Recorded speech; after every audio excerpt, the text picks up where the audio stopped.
ಈ ಕದನ ತಾರಕಕ್ಕೇರ್ತಾ ಇದೆ. ಹೈಕಮಾಂಡ್ ಇದನ್ನ ಬಹಳ ಸೂಕ್ಷ್ಮವಾಗಿ ನೋಡ್ತಾ ಇದೆ. ಕಾಂಗ್ರೆಸ್ನಲ್ಲಿ ಶಾಸಕರ ಅನುದಾನ ಜಟಾಪಟಿ ಒಂದ್ ಕಡೆಯಲ್ಲಿ, ಹೈಕಮಾಂಡ್ ಸೂಚನೆಗೆ ಸಿದ್ದರಾಮಯ್ಯ ಫುಲ್ ಅಲರ್ಟ್ ಆಗಿದ್ದಾರೆ. ಅಸಮಾಧಾನವನ್ನ ತಣಿಸೋದಕ್ಕೆ ಸಿಎಂ ಸಿದ್ದರಾಮಯ್ಯ ಮಾಸ್ಟರ್ ಪ್ಲಾನ್ ಮಾಡಿದ್ದಾರೆ.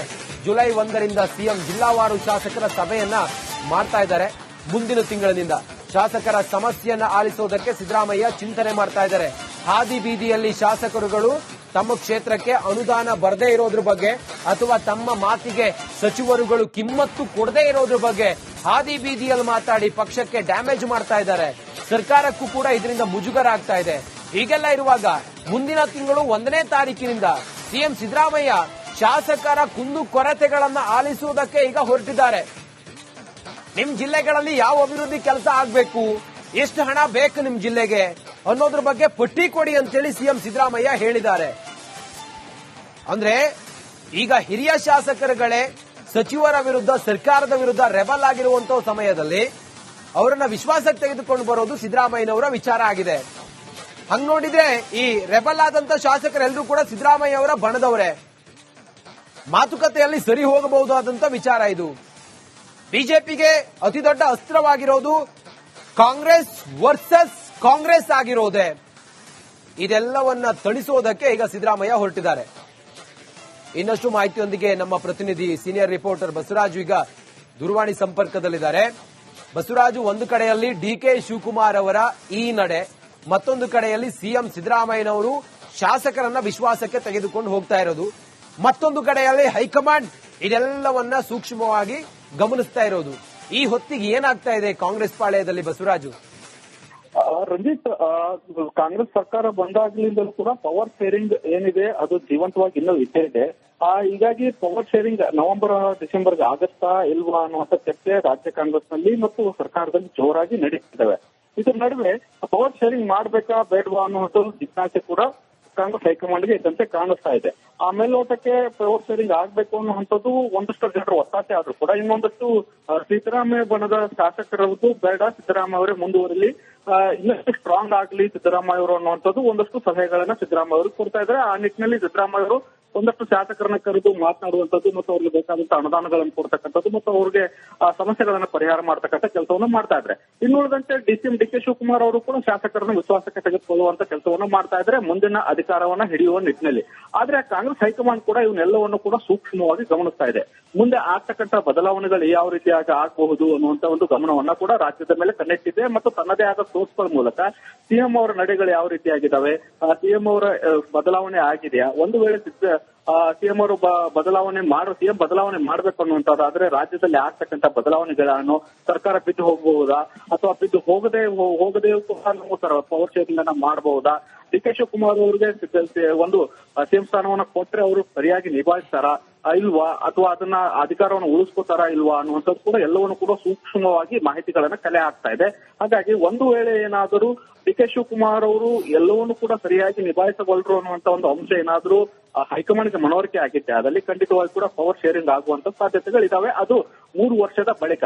ಇಲ್ಲ ಸರ್ಕಾರಕ್ಕೆ ಇದೊಂದು ರೀತಿಯಲ್ಲಿ ಸಮಸ್ಯೆ ಉದ್ಭವ ಆಗತ್ತೆ, ಸರ್ಕಾರವನ್ನು ಕಳ್ಕೊಳ್ಬೇಕಾದಂತ ಸಮಸ್ಯೆಗಳು ಬರಬಹುದು ಅನ್ನುವಂಥದ್ದೇನಾದ್ರೂ ಮನವರಿಕೆ ಆದ್ರೆ ಸಿದ್ದರಾಮಯ್ಯ ಅವರು ಮತ್ತೆ ಮುಂದುವರಿಯುವಂತ ಸಾಧ್ಯತೆ ಇದೆ, ಅದು 5 ವರ್ಷಗಳವರೆಗೆ. ಹೀಗಾಗಿ ಎಲ್ಲವನ್ನು ಕೂಡ ತುಲನಾತ್ಮಕವಾಗಿ ಕಾಂಗ್ರೆಸ್ ಹೈಕಮಾಂಡ್ ಲೆಕ್ಕಾಚಾರವನ್ನು ಹಾಕ್ತಾ ಇದೆ.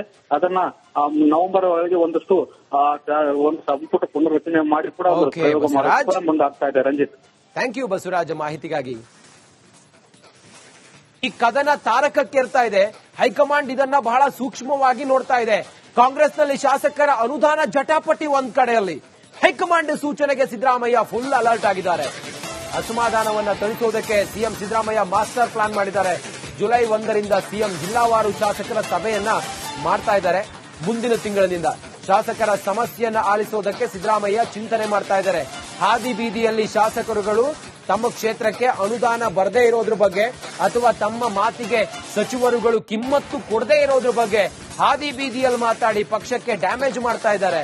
ಸರ್ಕಾರಕ್ಕೂ ಕೂಡ ಇದರಿಂದ ಮುಜುಗರ ಆಗ್ತಾ ಇದೆ. ಹೀಗೆಲ್ಲ ಇರುವಾಗ ಮುಂದಿನ ತಿಂಗಳು 1ನೇ ತಾರೀಕಿನಿಂದ ಸಿಎಂ ಸಿದ್ದರಾಮಯ್ಯ ಶಾಸಕರ ಕುಂದು ಕೊರತೆಗಳನ್ನ ಆಲಿಸುವುದಕ್ಕೆ ಈಗ ಹೊರಟಿದ್ದಾರೆ. ನಿಮ್ ಜಿಲ್ಲೆಗಳಲ್ಲಿ ಯಾವ ಅಭಿವೃದ್ಧಿ ಕೆಲಸ ಆಗ್ಬೇಕು, ಎಷ್ಟು ಹಣ ಬೇಕು ನಿಮ್ ಜಿಲ್ಲೆಗೆ ಅನ್ನೋದ್ರ ಬಗ್ಗೆ ಪಟ್ಟಿ ಕೊಡಿ ಅಂತೇಳಿ ಸಿಎಂ ಸಿದ್ದರಾಮಯ್ಯ ಹೇಳಿದ್ದಾರೆ. ಅಂದ್ರೆ ಈಗ ಹಿರಿಯ ಶಾಸಕರುಗಳೇ ಸಚಿವರ ವಿರುದ್ಧ ಸರ್ಕಾರದ ವಿರುದ್ಧ ರೆಬಲ್ ಆಗಿರುವಂತಹ ಸಮಯದಲ್ಲಿ ಅವರನ್ನ ವಿಶ್ವಾಸಕ್ಕೆ ತೆಗೆದುಕೊಂಡು ಬರೋದು ಸಿದ್ದರಾಮಯ್ಯನವರ ವಿಚಾರ ಆಗಿದೆ. ಹಂಗ್ ನೋಡಿದ್ರೆ ಈ ರೆಬಲ್ ಆದಂತ ಶಾಸಕರೆಲ್ಲರೂ ಕೂಡ ಸಿದ್ದರಾಮಯ್ಯ ಅವರ ಬಣದವರೇ. ಮಾತುಕತೆಯಲ್ಲಿ ಸರಿ ಹೋಗಬಹುದಾದಂತ ವಿಚಾರ ಇದು. ಬಿಜೆಪಿಗೆ ಅತಿ ದೊಡ್ಡ ಅಸ್ತ್ರವಾಗಿರೋದು ಕಾಂಗ್ರೆಸ್ ವರ್ಸಸ್ ಕಾಂಗ್ರೆಸ್ ಆಗಿರೋದೇ. ಇದೆಲ್ಲವನ್ನ ತಣಿಸೋದಕ್ಕೆ ಈಗ ಸಿದ್ದರಾಮಯ್ಯ ಹೊರಟಿದ್ದಾರೆ. ಇನ್ನಷ್ಟು ಮಾಹಿತಿಯೊಂದಿಗೆ ನಮ್ಮ ಪ್ರತಿನಿಧಿ ಸೀನಿಯರ್ ರಿಪೋರ್ಟರ್ ಬಸವರಾಜು ಈಗ ದೂರವಾಣಿ ಸಂಪರ್ಕದಲ್ಲಿದ್ದಾರೆ. ಬಸವರಾಜು, ಒಂದು ಕಡೆಯಲ್ಲಿ ಡಿಕೆ ಶಿವಕುಮಾರ್ ಅವರ ಈ ನಡೆ, ಮತ್ತೊಂದು ಕಡೆಯಲ್ಲಿ ಸಿಎಂ ಸಿದ್ದರಾಮಯ್ಯನವರು ಶಾಸಕರನ್ನ ವಿಶ್ವಾಸಕ್ಕೆ ತೆಗೆದುಕೊಂಡು ಹೋಗ್ತಾ ಇರೋದು, ಮತ್ತೊಂದು ಕಡೆಯಲ್ಲಿ ಹೈಕಮಾಂಡ್ ಇದೆಲ್ಲವನ್ನ ಸೂಕ್ಷ್ಮವಾಗಿ ಗಮನಿಸ್ತಾ ಇರೋದು. ಈ ಹೊತ್ತಿಗೆ ಏನಾಗ್ತಾ ಇದೆ ಕಾಂಗ್ರೆಸ್ ಪಾಳೆಯದಲ್ಲಿ ಬಸವರಾಜು? ರಂಜಿತ್, ಕಾಂಗ್ರೆಸ್ ಸರ್ಕಾರ ಬಂದಾಗ್ಲಿಂದಲೂ ಕೂಡ ಪವರ್ ಶೇರಿಂಗ್ ಏನಿದೆ ಅದು ಜೀವಂತವಾಗಿ ಇನ್ನೂ ಇದ್ದೇ ಇದೆ. ಹೀಗಾಗಿ ಪವರ್ ಶೇರಿಂಗ್ ನವೆಂಬರ್ ಡಿಸೆಂಬರ್ಗೆ ಆಗತ್ತಾ ಇಲ್ವಾ ಅನ್ನುವಂಥ ಚರ್ಚೆ ರಾಜ್ಯ ಕಾಂಗ್ರೆಸ್ನಲ್ಲಿ ಮತ್ತು ಸರ್ಕಾರದಲ್ಲಿ ಜೋರಾಗಿ ನಡೀತಿದ್ದಾವೆ. ಇದ್ರ ನಡುವೆ ಪವರ್ ಶೇರಿಂಗ್ ಮಾಡ್ಬೇಕಾ ಬೇಡವಾ ಅನ್ನುವಂಥ ಜಿಜ್ಞಾಸೆ ಕೂಡ ಕಾಂಗ್ರೆಸ್ ಹೈಕಮಾಂಡ್ಗೆ ಇದ್ದಂತೆ ಕಾಣಿಸ್ತಾ ಇದೆ. ಆ ಮೇಲ್ನೋಟಕ್ಕೆ ಪವರ್ ಶೇರಿಂಗ್ ಆಗ್ಬೇಕು ಅನ್ನುವಂಥದ್ದು ಒಂದಷ್ಟು ಜನರ ಒತ್ತಾಸೆ ಆದ್ರೂ ಕೂಡ ಇನ್ನೊಂದಷ್ಟು ಸಿದ್ದರಾಮಯ್ಯ ಬಣದ ಶಾಸಕರದ್ದು ಬೇಡ, ಸಿದ್ದರಾಮಯ್ಯ ಅವರೇ ಮುಂದುವರಿಲಿ, ಇನ್ನಷ್ಟು ಸ್ಟ್ರಾಂಗ್ ಆಗ್ಲಿ ಸಿದ್ದರಾಮಯ್ಯ ಅವರು ಅನ್ನುವಂಥದ್ದು ಒಂದಷ್ಟು ಸಲಹೆಗಳನ್ನ ಸಿದ್ದರಾಮಯ್ಯ ಅವರು ಕೊಡ್ತಾ ಇದ್ದಾರೆ. ಆ ನಿಟ್ಟಿನಲ್ಲಿ ಸಿದ್ದರಾಮಯ್ಯ ಅವರು ಒಂದಷ್ಟು ಶಾಸಕರನ್ನ ಕರೆದು ಮಾತನಾಡುವಂಥದ್ದು ಮತ್ತು ಅವ್ರಿಗೆ ಬೇಕಾದಂತಹ ಅನುದಾನಗಳನ್ನು ಕೊಡ್ತಕ್ಕಂಥದ್ದು ಮತ್ತು ಅವ್ರಿಗೆ ಸಮಸ್ಯೆಗಳನ್ನ ಪರಿಹಾರ ಮಾಡ್ತಕ್ಕಂಥ ಕೆಲಸವನ್ನು ಮಾಡ್ತಾ ಇದ್ದಾರೆ. ಇನ್ನುಳಿದಂತೆ ಡಿಸಿಎಂ ಡಿ ಕೆ ಶಿವಕುಮಾರ್ ಅವರು ಕೂಡ ಶಾಸಕರನ್ನ ವಿಶ್ವಾಸಕ್ಕೆ ತೆಗೆದುಕೊಳ್ಳುವಂತ ಕೆಲಸವನ್ನು ಮಾಡ್ತಾ ಇದ್ದಾರೆ ಮುಂದಿನ ಅಧಿಕಾರವನ್ನ ಹಿಡಿಯುವ ನಿಟ್ಟಿನಲ್ಲಿ. ಆದ್ರೆ ಕಾಂಗ್ರೆಸ್ ಹೈಕಮಾಂಡ್ ಕೂಡ ಇವನ್ನೆಲ್ಲವನ್ನು ಕೂಡ ಸೂಕ್ಷ್ಮವಾಗಿ ಗಮನಿಸ್ತಾ ಇದೆ. ಮುಂದೆ ಆಗ್ತಕ್ಕಂಥ ಬದಲಾವಣೆಗಳು ಯಾವ ರೀತಿಯಾಗಿ ಆಗಬಹುದು ಅನ್ನುವಂತ ಒಂದು ಗಮನವನ್ನ ಕೂಡ ರಾಜ್ಯದ ಮೇಲೆ ಕಣ್ಣಿಟ್ಟಿದೆ ಮತ್ತು ತನ್ನದೇ ಆದ ಸೋರ್ಸ್ಗಳ ಮೂಲಕ ಸಿಎಂ ಅವರ ನಡೆಗಳು ಯಾವ ರೀತಿಯಾಗಿದ್ದಾವೆ, ಸಿಎಂ ಅವರ ಬದಲಾವಣೆ ಆಗಿದೆಯಾ, ಒಂದು ವೇಳೆ ಸಿಎಂ ಅವರು ಸಿಎಂ ಬದಲಾವಣೆ ಮಾಡಬೇಕು ಅನ್ನುವಂಥದ್ದಾದ್ರೆ ರಾಜ್ಯದಲ್ಲಿ ಆಗ್ತಕ್ಕಂಥ ಬದಲಾವಣೆಗಳನ್ನು ಸರ್ಕಾರ ಬಿದ್ದು ಹೋಗಬಹುದಾ ಅಥವಾ ಬಿದ್ದು ಹೋಗದೆ ಪವರ್ ಶೇರಿಂಗ್ ಅನ್ನ ಮಾಡಬಹುದಾ, ಡಿ ಕೆ ಶಿವಕುಮಾರ್ ಅವರಿಗೆ ಒಂದು ಸಿಎಂ ಸ್ಥಾನವನ್ನ ಕೊಟ್ಟರೆ ಅವರು ಸರಿಯಾಗಿ ನಿಭಾಯಿಸ್ತಾರಾ ಇಲ್ವಾ ಅಥವಾ ಅದನ್ನ ಅಧಿಕಾರವನ್ನು ಉಳಿಸ್ಕೋತಾರಾ ಇಲ್ವಾ ಅನ್ನುವಂಥದ್ದು ಕೂಡ ಎಲ್ಲವನ್ನು ಕೂಡ ಸೂಕ್ಷ್ಮವಾಗಿ ಮಾಹಿತಿಗಳನ್ನ ಕಲೆ ಆಗ್ತಾ ಇದೆ.